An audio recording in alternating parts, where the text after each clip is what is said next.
Hello guys, ഞാൻ ജിമ്മിന് പോകുന്നത് നിർത്തി. ഞാനിപ്പോൾ മുകളിൽ എക്സസൈസ് എടുക്കാൻ വേണ്ടി വന്നതാണ്. അങ്ങനെ എക്സസൈസ് എടുത്തിട്ടുണ്ടെങ്കിൽ എനിക്കൊരു കാര്യം നിങ്ങളോട് പറയണമെന്ന് തോന്നിയത്. അങ്ങനെ ഞാൻ അത് പറയാൻ വേണ്ടി വന്നതാണ്. അപ്പോൾ നമ്മളൊക്കെ അമ്പലത്തിലും പള്ളികളിലും അതേപോലെ ആരാധനാലയങ്ങളിലൊക്കെ പോകുന്ന ആളുകളാണല്ലോ. അപ്പോൾ നമ്മൾക്ക് ദൈവത്തിൽ വിശ്വാസമുള്ളതുകൊണ്ടാണ് നമ്മൾ പോകുന്നത്. ഈ ദൈവം എന്ന് പറഞ്ഞത് ഇറങ്ങി വരുന്നത്, നമ്മളെ വീക്ഷിക്കാൻ വരുന്നത് രാത്രി കാലങ്ങളിലാണെന്ന് വിശ്വസിക്കുന്ന ആളാണ്. രാത്രിയിലും വെളുപ്പം കാലത്തുള്ള സമയങ്ങളിലാണ് ദൈവം നമ്മളെ കാണാനായിട്ട് വീക്ഷിക്കാനായിട്ട് വരുന്നത്. അപ്പോൾ നമ്മൾ എന്തൊക്കെ പ്രവൃത്തികൾ ചെയ്ത്, എന്തൊക്കെ പുണ്യപ്രവൃത്തികൾ ചെയ്ത് ഇവൻ അല്ലെങ്കിൽ ഇവളെന്നൊക്കെ ദൈവം മനസ്സിലാക്കി പോകുന്നു. അപ്പം ഞാൻ എന്നും 4 മണിക്ക് എഴുന്നേൽക്കുന്ന ആളാണ്. അപ്പം 4 മണിക്ക് എഴുന്നേൽക്കുമ്പോൾ ഞാൻ ദൈവത്തെ ഒരുപാട് തവണ കണ്ടിട്ടുള്ളതാണ്. നേരിട്ട് കണ്ടിട്ടില്ലെങ്കിലും നമ്മുടെ അനുഭവം എനിക്ക് പഠിപ്പിച്ചു തന്നാണ് ദൈവം എന്താണെന്നുള്ളതും ദൈവം എങ്ങനെയാണ് ഇഷ്ടപ്പെടുന്നത്, എന്ത് വഴികളാണ് ഇഷ്ടപ്പെടുന്നത് എന്നുള്ളത് ഞാൻ മനസ്സിലാക്കിയായിരുന്നു. അപ്പോൾ ഞാൻ നല്ല പ്രവൃത്തികളാണ് ചെയ്യുന്നത് രാവിലെ എഴുന്നേൽക്കുമ്പോൾ തന്നെ. അപ്പോൾ ഞാൻ ഒരുപാട് തവണ ഞാൻ ദൈവത്തെ അറിഞ്ഞിട്ടുണ്ട്. അപ്പോൾ കഴിയുന്നതും എനിക്ക് നിങ്ങളോട് പറയാനുള്ളത്, സൃഷ്ടി എന്ന് പറഞ്ഞ ദൈവമുണ്ടോ, ദൈവത്തിൻ്റെ സൃഷ്ടികളെ ഒരിക്കലും ഉപദ്രവിക്കാതിരിക്കുക, അവയെ വേദനിപ്പിക്കാതിരിക്കുക.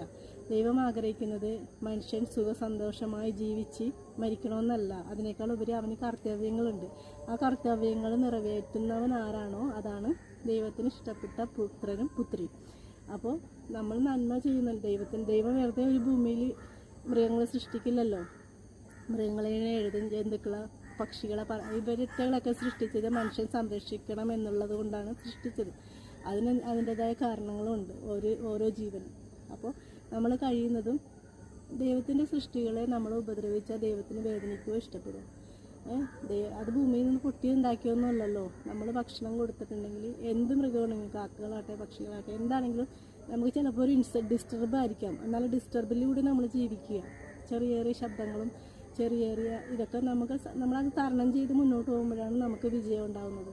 ഒരിക്കലും നമ്മൾ ഒരു ജീവിനെയും ഉപദ്രവിക്കാതിരിക്കുക, അവരെ സംരക്ഷിക്കുക കഴിയുന്ന രീതിയിൽ, അല്ലെങ്കിൽ അവർക്ക് ഭക്ഷണം കൊടുക്കുക. ഇതാണ് ദൈവത്തിൻ്റെ ഇഷ്ടം, ദൈവത്തിൻ്റെ ആഗ്രഹം.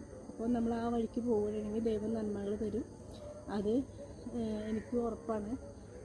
നന്മകൾ ചെയ്യുന്നവർക്ക് നന്മകൾ തന്നെ തിരിച്ചു കിട്ടും. തിന്മകൾ ചെയ്യുന്നവർക്ക് ആ ഒരു ലെവലിൽ തന്നെ അവർക്ക് അതിനുള്ള പണിഷ്മെൻറ്റും കിട്ടിയിരിക്കും.